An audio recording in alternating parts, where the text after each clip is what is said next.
Bismillahirrahmanirrahim. Assalamualaikum warahmatullahi wabarakatuh. Perkenalkan, nama saya Aldi Fadila. Saya salah satu mahasiswa dari Universitas Balai Bandung, Prodi Pendidikan Bahasa Sastra Indonesia dan Daerah, Fakultas Keguruan Ilmu Pendidikan, semester 4, kelas A pagi. Di sini saya akan menjelaskan sedikit tentang semantik, yaitu jenis-jenis makna. Nah, jenis-jenis makna ini terdiri dari 25, tapi yang saya akan bahas sekarang 10. Nanti sisanya saya bahas di video selanjutnya. Yang langsung saja, yang pertama, makna afektif. Makna afektif adalah makna yang muncul akibat reaksi pendengar atau pembaca terhadap penggunaan bahasa. Makna afektif adalah makna yang timbul akibat reaksi pesapa terhadap penggunaan bahasa dalam dimensi rasa. Makna afektif adalah makna yang menimbulkan rasa bagi pendengar.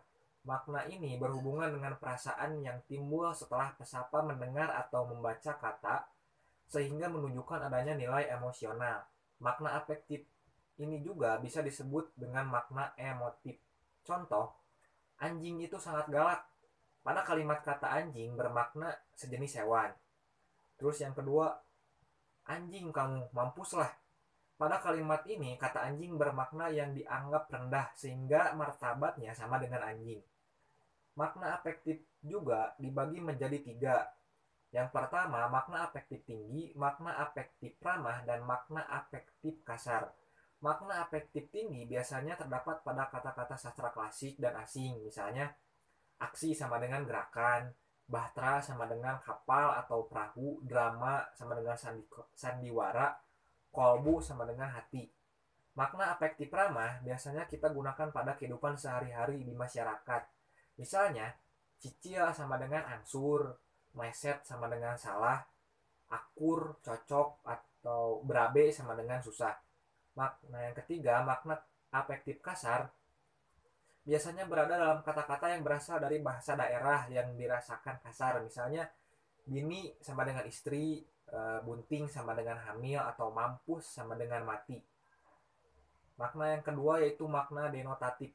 Makna denotatif sering juga disebut makna denotasional, makna konseptual, atau makna kognitif karena dilihat dari sudut yang lain. Pada dasarnya sama dengan makna referensial, sebab makna denotatif ini lazim diberi penjelasan sebagai makna yang sesuai dengan hasil observasi menurut penglihatan, penciuman, pendengaran, perasaan, atau pengalaman lainnya. Makna denotatif ini menyangkut informasi-informasi faktual objektif, sering juga disebut dengan makna sebenarnya. Contoh, kata perempuan dan wanita. Kedua makna ini mempunyai makna denotasi yang sama, yaitu manusia dewasa, bukan laki-laki. Begitu juga kata gadis dan perawan, kata istri dan bini. Kata gadis dan perawan memiliki makna denotasi yang sama, yaitu wanita yang belum bersuami. Makna denotatif istri dan bini memiliki makna denotasi yang sama, yaitu wanita yang bersuami. Makna ketiga, makna deskriptif. Makna deskriptif yang biasa disebut pula makna kognitif atau makna referensial adalah makna yang terkandung di dalam setiap kata. Makna yang ditunjukkan oleh makna itu sendiri. Jadi, kalau seseorang mengatakan air, maka yang dimaksud adalah sejenis benda cair yang digunakan untuk mandi, mencuci, atau diminum. Air yang dimaksud adalah air yang terdapat di dalam ember, di dalam bak mandi, atau terdapat di dalam loyang. Jika seseorang berkata ambillah segelas air, maka yang dibawa pasti air, bukan air jeruk atau bukan air raksa. Orang mengerti makna air karena itu membawa air seperti yang kita kehendaki. Makna keempat, makna ekstensi. Makna ekstensi adalah makna yang mencakup semua ciri objek atau konsep. Makna ekstensi mencakup sebuah makna atau kemungkinan makna yang muncul dalam kata. Contoh, kata ayah dapat dimaknakan orang tua anak laki-laki, orang tua anak-anak laki-laki telah beristri, tidak memakai BH sebagai kepala rumah tangga atau orang yang berusaha keras mencari nafkah untuk anak dan istrinya. Makna yang kelima, makna emotif. Makna emotif adalah makna yang melibatkan perasaan pembicara dan pendengar, penulis dan pembaca ke arah yang positif. Makna emotif menunjukkan sesuatu yang lain yang tidak sepenuhnya sama dengan yang terdapat dalam dunia kenyataan dan cenderung mengacu kepada hal-hal makna yang positif, tetapi mengacu hal-hal yang negatif. Contohnya, engkau kerbau. Kata kerbau ini menimbulkan perasaan tidak enak bagi pendengar, atau dengan kata lain, kata kerbau mengandung kata emosi. Kata kerbau dihubungkan dengan perilaku yang malas, lamban, dan dianggap sebagai penghinaan. Nomor 6, makna greplecter. Makna greplecter adalah makna yang muncul karena sugesti emosional dan makna yang berhubungan dengan kata ungkapan tabu. Hal-hal seperti ini misalnya berhubungan dengan seksual, kepercayaan, atau kebiasaan. Contoh, kata-kata bersetubuh, ereksi, ejakulasi adalah kata-kata yang mengandung makna greplecter. Dengan demikian, dalam tata pergaulan yang sopan, tidak mungkin orang berkata, mari kita bersetubuh, meskipun kalimat ini wajar dilihat dari segi struktur. Jadi, kata ini tidaklah pantas dikatakan pada situasi yang bukan pada tempatnya. Makna intensi. Makna intensi merupakan makna yang menekankan maksud pembicara. Nah, contoh kata roti dalam kalimat, saya minta roti. Itu kan langsung menekankan maksud pembicaranya. Contohnya, saya minta roti, saya mau menyimpan roti, saya mau membeli roti, saya akan membuat roti, atau saya akan mengiris roti. Langsung menekankan gitu. Yang kedelapan, makna gramatikal. Makna gramatika adalah makna yang menyangkut hubungan indera bahasa atau makna yang muncul akibat berfungsinya sebuah kata di dalam kalimat.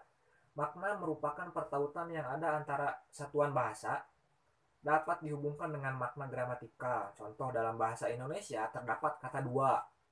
Jika kata dua ditempatkan dalam kalimat, misalnya dua, tanda tanya, atau dua, masih dua, baru dua, dua kali. Kata urutan kata dua memperlihatkan makna yang berbeda-beda. Makna inilah yang disebut dengan makna gramatikal. Makna kiasan. Penggunaan istilah arti kiasan ini sebagai oposisi dari artian sebenarnya. Oleh karena itu, semua bentuk bahasa baik kata frase maupun kalimat yang tidak merujuk pada arti sebenarnya, arti leksikal, konseptual, atau arti denotatif disebut mempunyai arti kiasan. Contohnya, seperti putri malam dalam artian bulan, raja siang dalam artian matahari, pencakar langit dalam artian gedung bertingkat tinggi, dan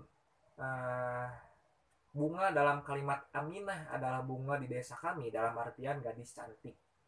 Makna yang ke-10 atau makna yang terakhir yang kita bahas hari ini, makna kognitif. Makna kognitif adalah makna yang menunjukkan adanya hubungan antara konsep dengan dunia kenyataan.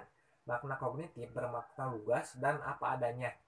Makna kognitif tidak hanya dimiliki kata-kata yang menunjuk benda-benda nyata, tetapi mengacu pula pada bentuk-bentuk yang makna kognitifnya khusus. Antara lain itu ini, kesana, kesini. Numeralia itu angka, antara lain 1, 2, 3, dan seterusnya. Kata pohon bermakna tumbuhan yang memiliki batang dan daun yang bentuk yang tinggi, besar, dan kokoh. Inilah yang dimaksud dengan makna kognitif. Karena bahasa Indonesia banyak dengan maksud pikiran. Mungkin itu saja untuk pembahasan kali ini. Maaf jika pembahasannya tidak jelas, kurang jelas. Untuk video selanjutnya saya akan coba perbaiki. Terima kasih untuk semuanya. Dadah.